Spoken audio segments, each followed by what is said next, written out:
ఇక ఢిల్లీలోని ఎర్రకోటలో స్వాతంత్ర దినోత్సవ వేడుకలు ప్రారంభమయ్యాయి. ప్రస్తుతం లైవ్ ద్వారా చూద్దాం. All of us celebrate this day in different special ways, but the sentiment that colors all celebration is one of reverence and gratitude. To understand unity is to value diversity, and India is a land where differences nurture the collective fabric. And when color, culture and creativity come together, democracy gets perfumed.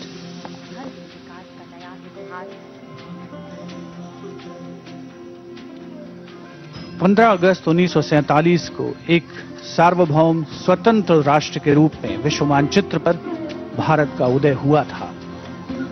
तब से लेकर 71 वर्षों में देश के हर वर्ग के विकास की जो यात्रा शुरू हुई थी, उसे परिणति पर पहुंचाने का सक्षम प्रयास हो रहा है. स्वाधीनता दिवस के इस पावन अवसर पर अलग अलग स्कूलों से आए ये बच्चे लाल किले की प्राचीर के समक्ष भारत की अनुपम छवि प्रस्तुत कर रहे हैं. अपार जनसमूह आज के दिन अपने आप को प्रसन्न, प्रफुल्लित, गौरवान्वित महसूस कर रहा है. माननीय प्रधानमंत्री महोदय जी का आगमन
माननीय प्रधानमंत्री जी, इन 4 सालों में आपने भारत को एक नई पहचान दी.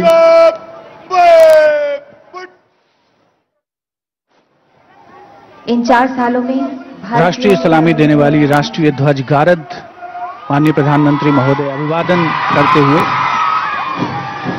लाल किले की प्राचीर पर कुछ ही समय के पश्चात प्रधानमंत्री महोदय राष्ट्र को संबोधित करेंगे.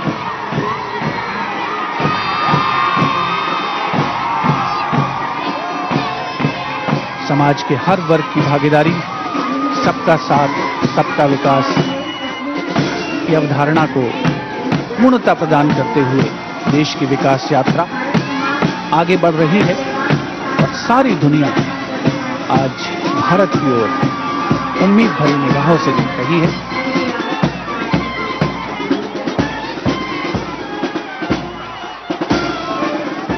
A day when the nation and all its symbolic representations take center stage and the national flag flutters in many more spaces, including our hearts. The inter-services and police guard of honor marching off to the tune of Sare Jahan Se Acha.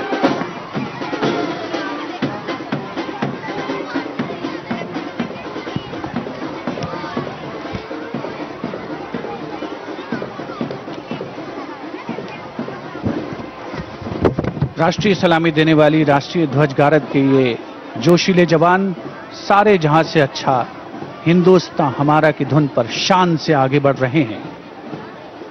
नौसेना के commander वैभव N Janbandhu इस अंतर सेना दस्ते और Delhi police guard का नेतृत्व कर रहे हैं.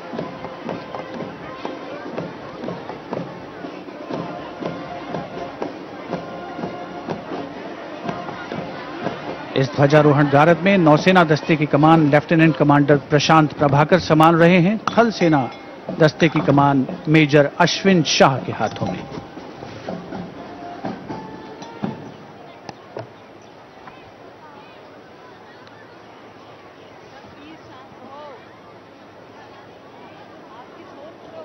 मेरे प्यारे देशवासियों,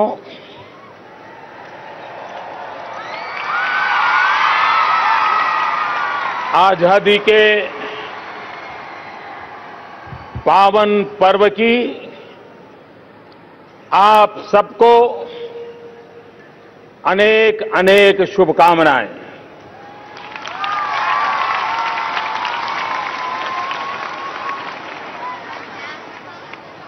आज देश एक आत्मविश्वास से भरा हुआ है।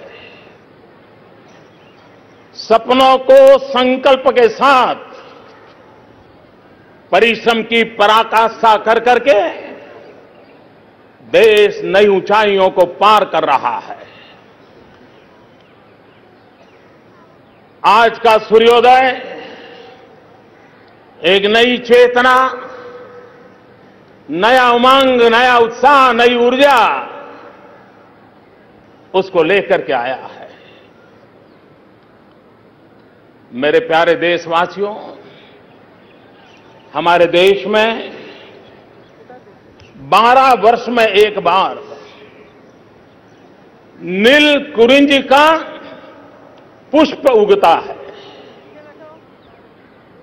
इस वर्ष दक्षिण की नीलगिरी की पहाड़ियों पर यह हमारा नील कुरिंज का पुष्प जैसे मानो तिरंगे झंडे के अशोक चक्र की तरह देश के आजादी के पर्व में लहलहा रहा है।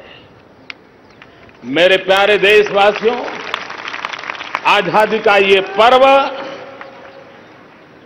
हम तब मना रहे हैं जब हमारी बेटियां उत्तराखंड, हिमाचल, मणिपुर,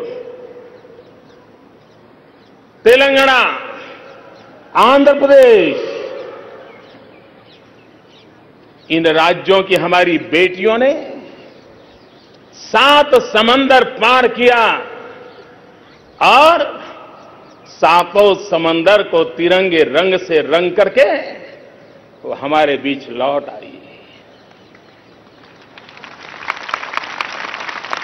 मेरे प्यारे देशवासियों, हम आजादी का पर्व आज उस समय मना रहे हैं।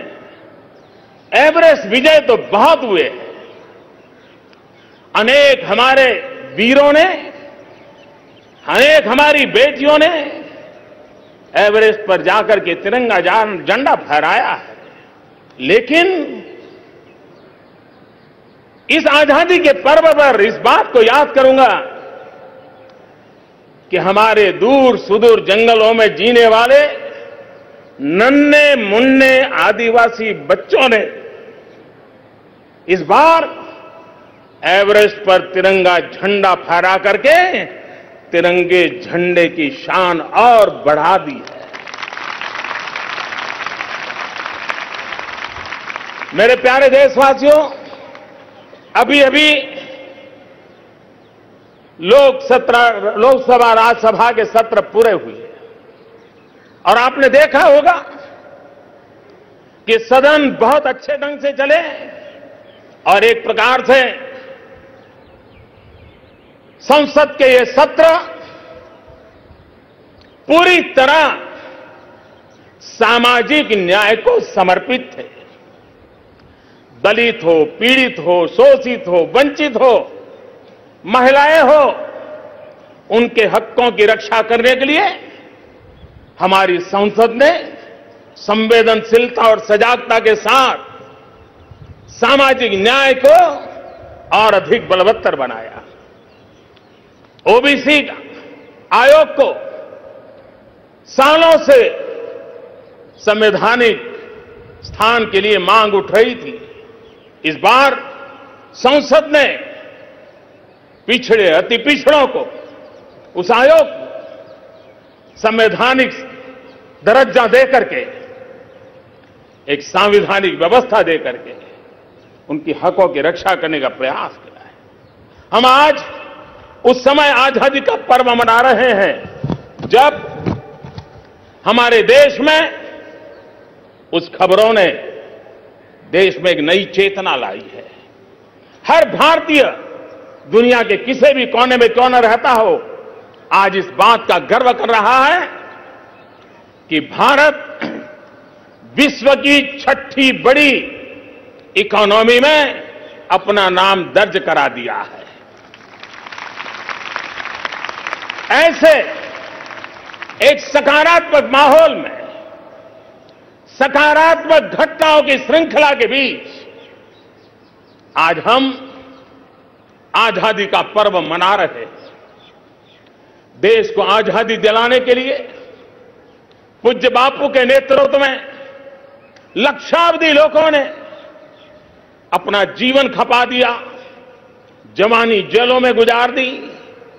कई क्रांतिकारी महापुरुषों ने फांसी के तख्त पर लटक करके देश की आजादी के फांसी के फंदों को चूम लिया। मैं आज देशवासियों की तरफ से आजादी के इन वीर सेनानियों को हृदयपूर्वक नमन करता हूं, अंतरपूर्वक प्रणाम करता हूं। जिस तिरंगे झंडे की आन बान शान हमें जीने जूझने की, मरने मिटने की प्रेरणा देता है, उस तिरंगे की शान के लिए देश के सेना के जवान अपने प्राणों की आहुति दे देते हैं। हमारे अर्धसैनिक बल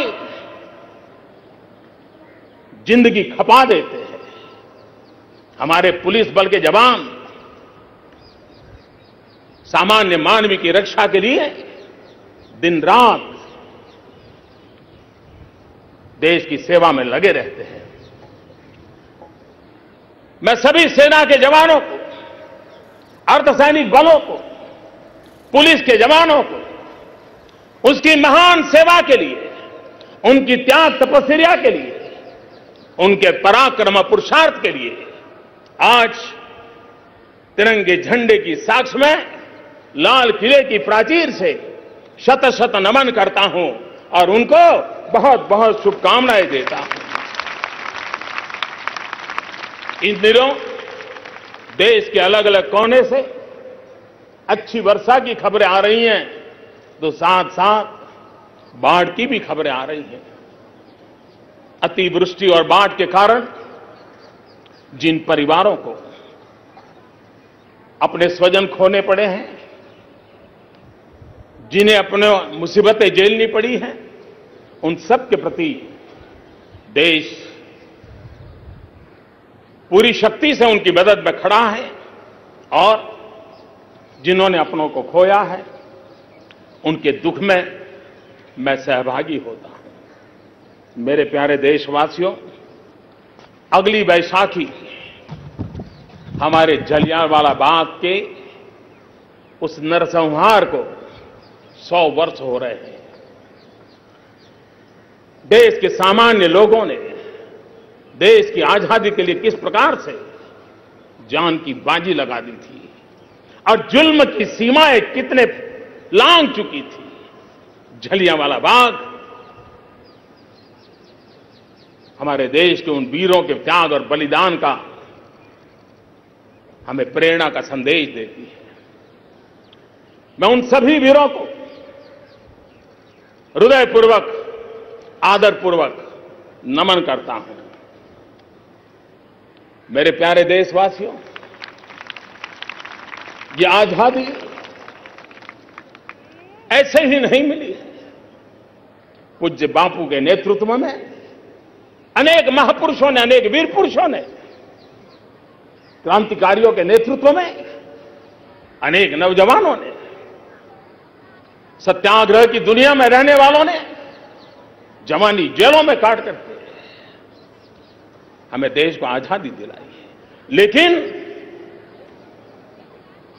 आजादी के संघर्ष में सपनों को भी संजोया है, भारत के भव्य रूप को भी उन्होंने मन में अंकित किया है।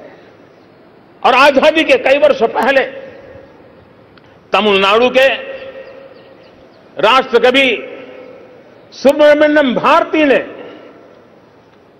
अपने सपनों को शब्दों में पिरोया था और उन्होंने लिखा था, एल्लारुम अमर निलियई ऐडुम नन मुरैयई इंडिया अलीगिरी को अलिकुम, इंडिया उलागिरी को अलिकुम, यानी कि भारत, उन्होंने आजादी के बाद क्या सपना देखा था? सुब्रमण्यम भारती ने कहा था, भारत पूरी दुनिया के हर तरह के बंधनों से मुक्ति पाने का रास्ता दिखाएगा। मेरे प्यारे देशवासियों, इन महापुरुषों के सपनों को पूरा करने के लिए आजादी के सेनानियों की इच्छाओं को परिपूर्ण करने के लिए, देश के कोटि कोटि जनों की आशा आकांक्षाओं को पूर्ण करने के लिए आजादी के बाद पूज्य बाबा साहब आंबेडकर जी के नेतृत्व में भारत ने एक समावेशी संविधान का निर्माण किया। यह हमारा समावेशी संविधान एक नए भारत के निर्माण का संकल्प लेकर के आया है, हमारे लिए कुछ जिम्मेवारियां लेकर के आया है, हमारे लिए सीमा रेखाएं तय कर करके आया है, हमारे सपनों को साकार करने के लिए समाज के हर वर्ग को, हर तबके को, भारत के हर भूभाग को समान रूप से अवसर मिले आगे ले जाने के लिए, उसके लिए हमारा संविधान हमें मार्गदर्शन करता रहा है। मेरे प्यारे भाइयों बहनों, हमारा संविधान हमें कहता है, भारत के तिरंगे झंडे से हमें प्रेरणा मिलती है, गरीबों को न्याय मिले, सभी को, जन जन को आगे बढ़ने का अवसर मिले, हमारा निम्न मध्यम वर्ग, उच्च मध्यम वर्ग, उनको आगे बढ़ने में कोई रुकावटें ना आए, सरकार की अड़चनें ना आए, समाज व्यवस्था उनके सपनों को दबोच न दें, उनको अधिकतम अवसर मिले, वो जितना फलना फूलना चाहे, खिलना चाहे, हम एक वातावरण बनाएं, हमारे बुजुर्ग हो, हमारे दिव्यांग हो, हमारी महिलाएं हो, हमारे दलित पीड़ित शोषित हो, हमारे जंगलों में जिंदगी गुजारने वाले आदिवासी भाई बहन हो, हर किसी को उनकी आशाओं अपेक्षाओं के अनुसार आगे बढ़ने का अवसर मिले, एक आत्मनिर्भर हिंदुस्तान हो, एक सामर्थ्यवान हिंदुस्तान हो, एक विकास की निरंतर गति को बनाए रखने वाला, लगातार नई ऊंचाइयों को पार करने वाला हिंदुस्तान हो, दुनिया में हिंदुस्तान की साख हो। और इतना ही नहीं, हम चाहते हैं कि दुनिया में हिंदुस्तान की दमक भी हो, वैसा हिंदुस्तान बनाने के लिए हम चाहते हैं। मेरे प्यारे देशवासियों, मैंने पहले भी टीम इंडिया की कल्पना आपके सामने रखी है। जब 125 करोड़ देशवासियों की भागीदारी होती है, जन जन देश को आगे बढ़ाने के लिए हमारे साथ जुड़ता है, 125 करोड़ सपने, 125 करोड़ संकल्प, 125 करोड़ पुरुषार्थ जब निर्धारित लक्ष्य की प्राप्ति के लिए सही दिशा में चल पड़ते हैं तो क्या कुछ नहीं हो सकता है। मेरे प्यारे भाइयों बहनों, मैं आज बड़ी नम्रता के साथ, बड़े आदर के साथ ये जरूर कहना चाहूंगा कि 2014 में इस देश के 125 करोड़ नागरिकों ने सिर्फ सरकार बना करके वो रुके नहीं थे। 2014 में देशवासी सिर्फ सरकार बना करके रुके नहीं थे, लेकिन वे देश बनाने के लिए जुटे भी हैं, जुटे भी थे और जुटे रहेंगे भी। मैं समझता हूं यही तो हमारे देश की ताकत है। 125 करोड़ देशवासी, हिंदुस्तान के 6 लाख से अधिक गांव आज श्री अरविंद का भी जन्म जयंती है। श्री अरविंद ने बहुत सटीक बात कही थी।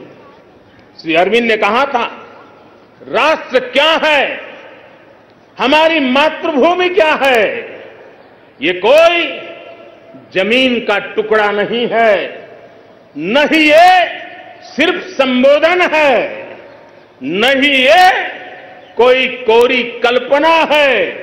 राष्ट्र एक विशाल शक्ति है जो असंख्य छोटी छोटी इकाइयों को संगठित ऊर्जा का मूर्त रूप देती है। श्री अरविंद की ये कल्पना ही आज देश के हर नागरिक को आगे देश को ले जाने में जोड़ रही है। लेकिन हम आगे जा रहे हैं, वो पता तब तक नहीं चलता है जब तक हम कहां से चले थे उस पर अगर नजर न डालें। कहां से हमने यात्रा का आरंभ किया था, अगर उसकी ओर नहीं देखेंगे तो कहां गए हैं, कितना गए हैं, इसका शायद अंदाज नहीं आएगा। और इसलिए 2013 में हमारा देश जिस रफ्तार से चल रहा था, जीवन के हर क्षेत्र में 2013 की रफ्तार थी। उस 2013 की रफ्तार को अगर हम आधार मान के सोचे और पिछले 4 साल में जो काम हुए हैं उन कामों को अगर लेखा जोखा ले तो आपको अचरज होगा कि देश की रफ्तार क्या है, गति क्या है, प्रगति कैसे आगे बढ़ रही है। शौचालय ही ले लें, अगर शौचालय बनाने में 2013 की जो रफ्तार थी उसी रफ्तार से चलते तो शायद कितने दशक बीत जाते, शौचालय 100% पूरा कर देते हैं। अगर हम गांव में बिजली पहुंचाने की बात को कहें, अगर 2013 के आधार पर सोचें तो गांव में बिजली पहुंचाने के लिए शायद 1-2 दशक और लग जाते। अगर हम 2013 की रफ्तार से देखें तो एलपीजी गैस कनेक्शन गरीब मां को धुआं मुक्त बनाने वाला चूल्हा अगर 2013 की रफ्तार से चले होते तो उस काम को पूरा करने में शायद 100 साल भी कम पड़ जाते अगर 13 की रफ्तार से चले होते तो। अगर हम 13 की रफ्तार से ऑप्टिकल फाइबर नेटवर्क करते रहते, ऑप्टिकल फाइबर लगाने का काम करते तो शायद पीढ़ियां निकल जाती उस गति से ऑप्टिकल फाइबर हिंदुस्तान के गांवों में पहुंचाने के लिए। ये रफ्तार, ये गति, ये प्रगति, ये लक्ष्य, इस प्राप्ति के लिए हम आगे बढ़े हैं। भाइयों बहनों, देश की अपेक्षाएं बहुत हैं, देश की आवश्यकताएं बहुत है और उसको पूरा करना सरकार हो, समाज हो, केंद्र सरकार हो, राज्य सरकार हो, सबने मिलजुल करके प्रयास करना ये निरंतर आवश्यक होता है।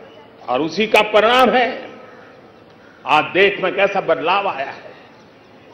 देश वही है, धरती वही है, हवाएं वही है, आसमान वही है, समंदर वही है, सरकारी दफ्तर वही है, फाइलें वही हैं, निर्णय प्रक्रियाएं करने वाले लोग भी वही हैं।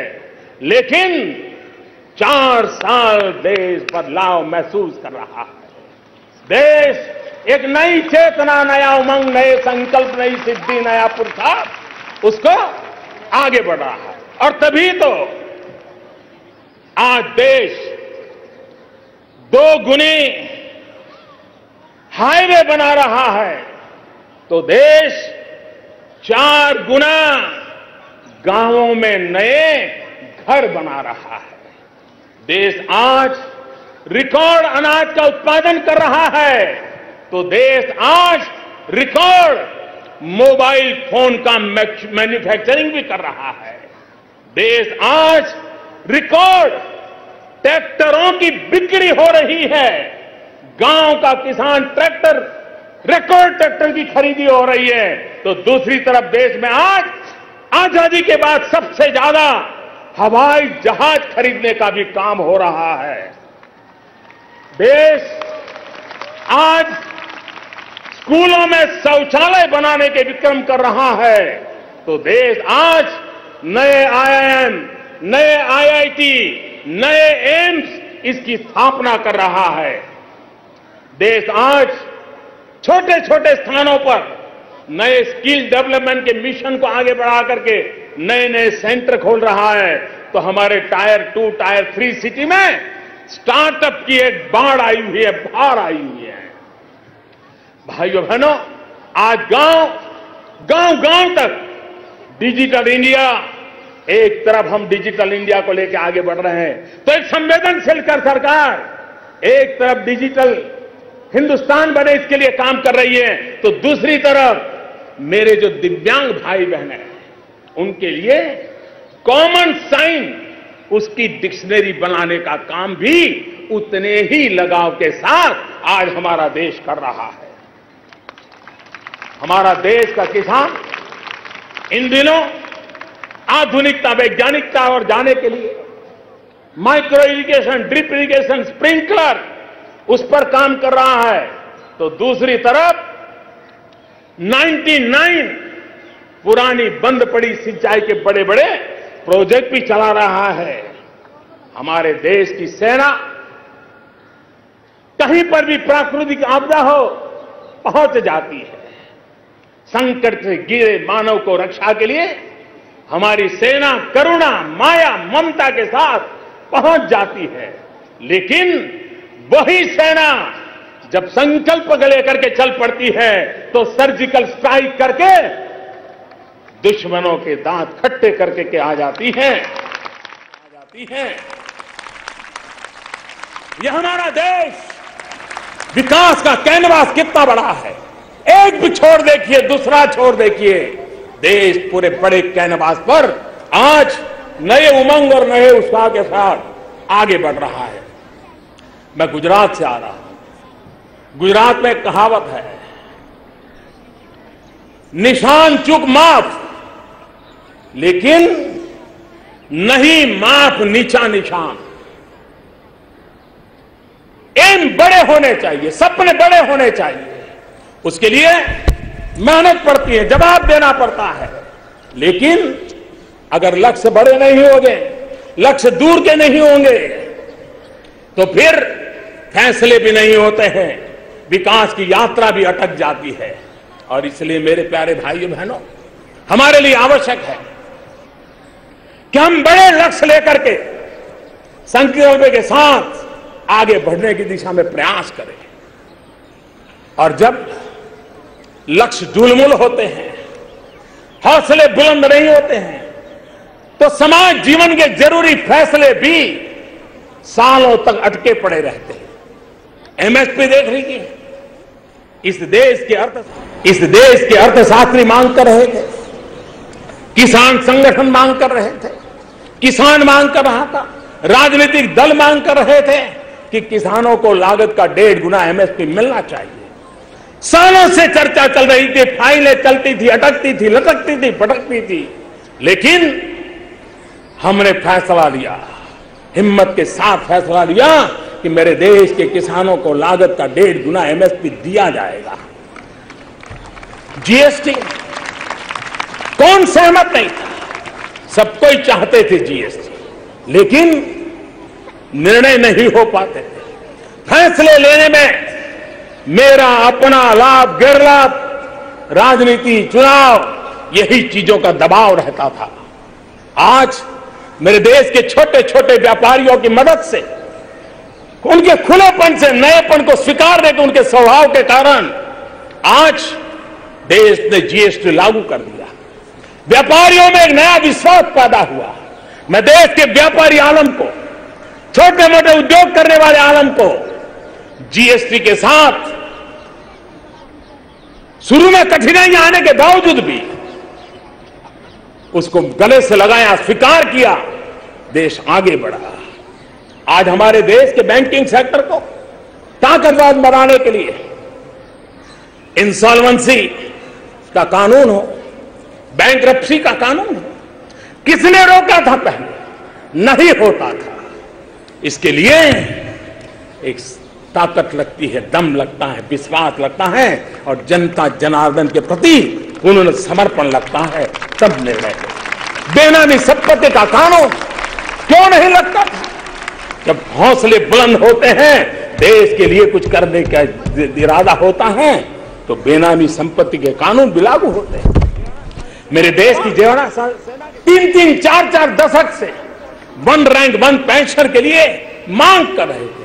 वो डिसिप्लिन में रहने के कारण आंदोलन नहीं करते थे, लेकिन आवाज सुना रहे थे।